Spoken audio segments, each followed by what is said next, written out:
మళ్ళా మొదటి నుంచి రేవంత్ రెడ్డికి ఛాలెంజ్ చేస్తున్నా. రేపు పొద్దున 10 గంటలకు అసెంబ్లీ ముందు అమరవీరుల స్థూపం దగ్గరికి నేను వస్తా ఉన్నా. నా రాజీనామా లేఖ తొందరగా వస్తావా?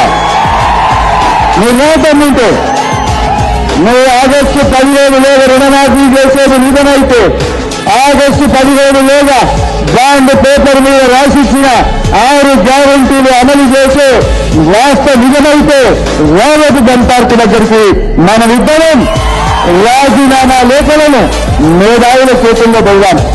మేధావుల చేతుల్లో పెడదాం. ఆగస్టు 15 నువ్వు 6 గ్యారంటీలను రుణమాఫీని అమలు చేస్తే నా రాజీనామా లేఖ తీసుకుపోయి స్పీకర్ గారికి ఇస్తారు. ఒకవేళ నువ్వు అమలు చేయకపోతే నీ రాజీనామా లేఖ తీసుకుపోయి గవర్నర్ గారికి ఇస్తారు. దానికి సిద్ధమేనా అని అడుగుతా ఉన్నా. దాన్నుంటే రా, నీ మాట మీద వేరే అయితే రా.